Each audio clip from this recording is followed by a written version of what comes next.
कहाँ से शुरू करूं? बेरोजगारी का बेरोजगारी, परमानेंट नौकरियां लगातार कम की जा रही है। आज रोजगार नहीं है। छात्र हैं, बेरोजगार हैं, पेट पर लात मत मारिए। वहाँ बेरोजगारी चरम पे। युवाओं को बेरोजगार रखने वालों जनता माफ नहीं करेगी। हकीकत ये हो गई कि उत्तर प्रदेश भारत का सबसे बड़ा बेरोजगार युवाओं का राज्य बन चुका है। In the year 2000, around 35% of Indian youth were unemployed. India में 6.22 ट्रिलियन का बजट कहां इन्वेस्ट हो रहा है और इसका रियल लाइफ इम्पैक्ट क्या हो सकता है। इंडिया की सरकार कुछ नहीं कर रही जॉबलेस लोगों के लिए, जबकि यहाँ जॉबलेस ऐसे लोग दिन ब दिन खुद को किसी न किसी वजह से मार देते हैं। इंडिया में लोगों ने एजुकेशन सिस्टम के लिए तो आवाज उठाई, जैसे यूट्यूब पर ध्रुव राठे और भी बड़े यूट्यूबर्स, पर सरकार के लिए कौन बोलेगा। भारत में बेरोजगारी एक अहम और सेंसिटिव मुद्दा है। इस विशाल देश की आबादी 1.4 बिलियन के आसपास है, जो दुनिया के सबसे ज्यादा लोगों वाले देशों में से एक है। लेकिन इतनी बड़ी पॉपुलेशन का एक साधारण असर भी है, रोजगार के मौकों की कमी। भारत के अलग अलग राज्यों और शहरों में बेरोजगारी का डर भी अलग है और नेशनल सैंपल सर्वे ऑर्गेनाइजेशन यानी कि NSSO और CMIE के हिसाब से यह डर 7 से 8% के आसपास है।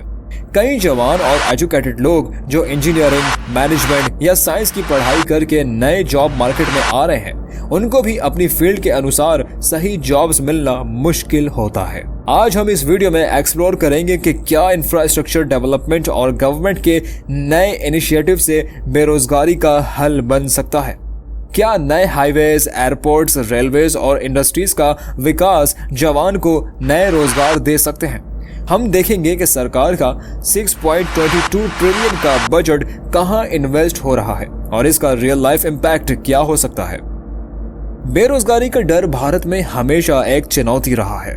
हर साल लगभग 12 मिलियन नए लोग जॉब मार्केट में इंटर करते हैं, लेकिन उनमें से 20 से 30% लोग ऐसे होते हैं जो एजुकेटेड होने के बावजूद भी बेरोजगार ही रहते हैं। अगर हम इस 20 से 30% का हिसाब करें तो ये लगभग 2.5 से 3.5 मिलियन लोग बनते हैं जो रोजगार से वंचित हैं। ये संख्या और भी बढ़ सकती है अगर इनफॉर्मल सेक्टर और अंडर एम्प्लॉयमेंट को भी काउंट किया जाए। आज भारत का जवान IT, मैनेजमेंट और साइंस जैसे एडवांस्ड फील्ड्स में एजुकेटेड है, लेकिन जॉब मार्केट में इन स्किल्स के लिए इतनी डिमांड नहीं है। ये स्किल गैप और मार्केट की डिमांड के बीच का फर्क इस बेरोजगारी का एक बड़ा कारण है। कुछ इंडस्ट्रीज में रोजगार के अवसर हैं, लेकिन वो हर राज्य या रीजन में एवनली डिस्ट्रीब्यूट नहीं है, जिस वजह से कुछ शहरों में रोजगार मिलना मुश्किल हो जाता है। सरकार के कई इंफ्रास्ट्रक्चर प्रोजेक्ट्स जैसे हाईवेज, एयरपोर्ट्स और रेलवेज इस बेरोजगारी के हल में मददगार हो सकते हैं। ये बड़े प्रोजेक्ट्स न सिर्फ रोजगार के नए अवसर बनते हैं, बल्कि नए बिजनेसेस और इकोनॉमिक एक्टिविटीज को भी बढ़ावा देते हैं। आइए कुछ बड़े प्रोजेक्ट्स और उनके एक्सपेक्टेड इकोनॉमिक बेनिफिट्स को समझते हैं। नंबर 1, जेवर एयरपोर्ट, नोएडा इंटरनेशनल एयरपोर्ट। ये एयरपोर्ट उत्तर प्रदेश में बन रहा है, जिससे कई लोगों को जॉब्स मिलेंगी और नए बिजनेसेस स्टार्ट हो सकेंगे। इसका एस्टिमेटेड बजट करीब 30,000 करोड़ है और पहला फेज 2024 तक कंप्लीट होने का प्लान है। ये प्रोजेक्ट लोकल टूरिज्म और कॉमर्स को भी सपोर्ट करेगा और कई लोगों को डायरेक्ट और इनडायरेक्ट एम्प्लॉयमेंट देगा। Number 2, dedicated freight corridor, DFC। इसका मुख्य उद्देश्य भारत के लॉजिस्टिक्स और ट्रांसपोर्टेशन को और भी एफिशिएंट बनाना है। इस प्रोजेक्ट का टोटल बजट करीब 81,449 करोड़ है। ये एक ट्रांसपोर्टेशन हब और सप्लाई चेन नेटवर्क को स्ट्रॉन्ग बनाएगा, जिससे नए वेयरहाउसेस और इंडस्ट्रीज का विकास होगा और कई लोगों को जॉब्स मिलेंगी। Number 3, Delhi Mumbai expressway. ये 1386 किलोमीटर लंबा एक्सप्रेसवे है जो भारत के 2 सबसे बड़े बिजनेस सेंटर्स को कनेक्ट करेगा। इसका बजट 1 लाख करोड़ से ज्यादा है और इस प्रोजेक्ट के कंप्लीट होने पर कई नए रोजगार और इकोनॉमिक अपॉर्चुनिटीज का विकास होगा। Number 4, Bharat net project. ये प्रोजेक्ट गांव-गांव तक हाई स्पीड इंटरनेट कनेक्टिविटी पहुंचाने का है, जिसका एस्टिमेटेड बजट करीब 61,000 करोड़ है। ये प्रोजेक्ट डिजिटल इंफ्रास्ट्रक्चर को सुधारता है और नए ऑनलाइन बिजनेसेस और डिजिटल सर्विसेज को गांव तक पहुंचाता है। ये नए रोजगार और एंटरप्रेन्योरशिप के नए अवसर बनाता है जो गांव के जवान के लिए फायदेमंद है। इस तरह के बड़े प्रोजेक्ट से भारत में नए रोजगार के अवसर बनते हैं। ये प्रोजेक्ट्स न सिर्फ टेम्पररी जॉब्स क्रिएट करते हैं बल्कि कंस्ट्रक्शन पीरियड के बाद भी कई नए बिजनेसेस और सर्विसेज का विकास होता है जो लॉन्ग टर्म जॉब्स प्रोवाइड करते हैं। इंफ्रास्ट्रक्चर प्रोजेक्ट्स के थ्रू रोजगार के अवसर दो तरीके से बनते हैं, डायरेक्ट एम्प्लॉयमेंट और indirect employment. Number 1, direct employment.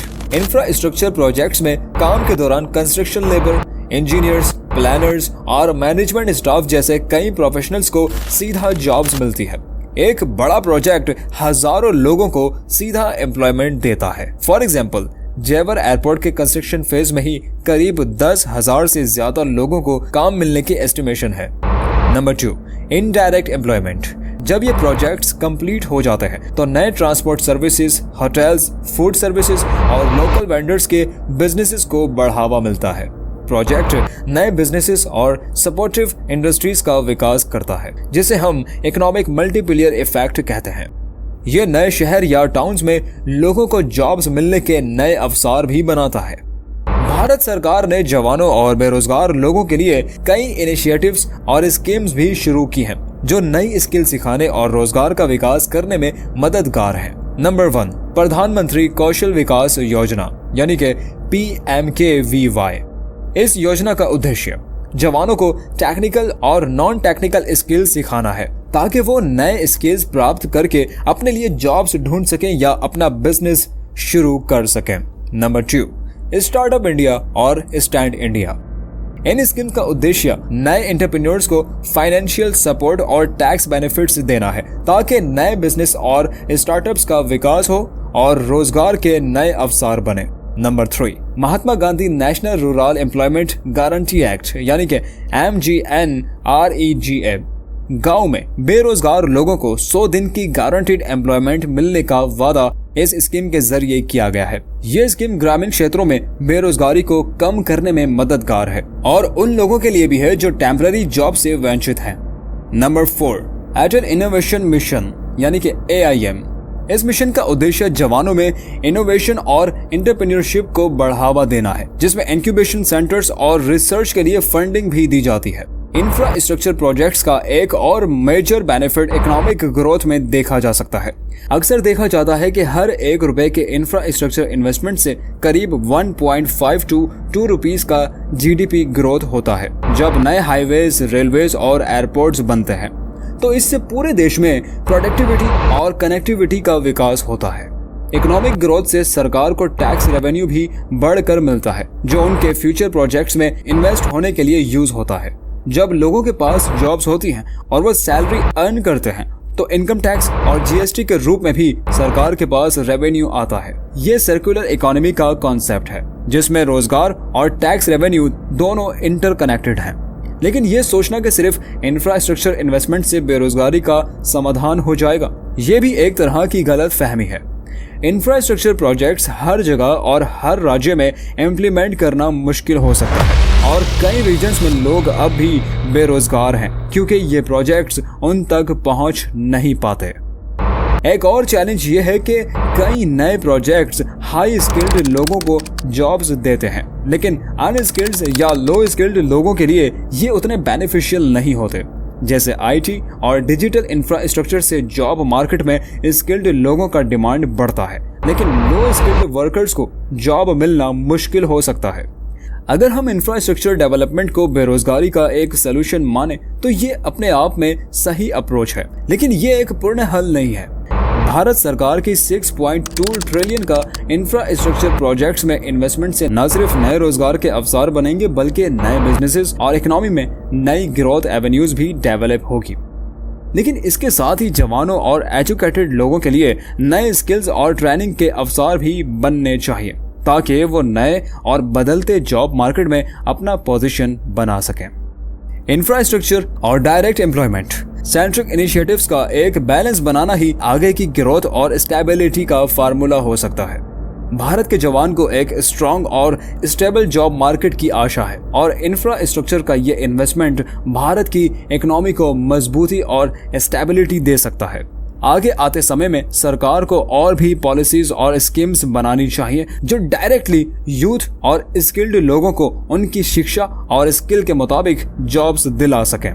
तो दोस्तों, आपका क्या सोचना है? क्या इंफ्रास्ट्रक्चर ही बेरोजगारी का हल है या कुछ और मेजर्स भी सरकार को अपनाने चाहिए? अपने विचार हमें कमेंट्स में जरूर बताइए।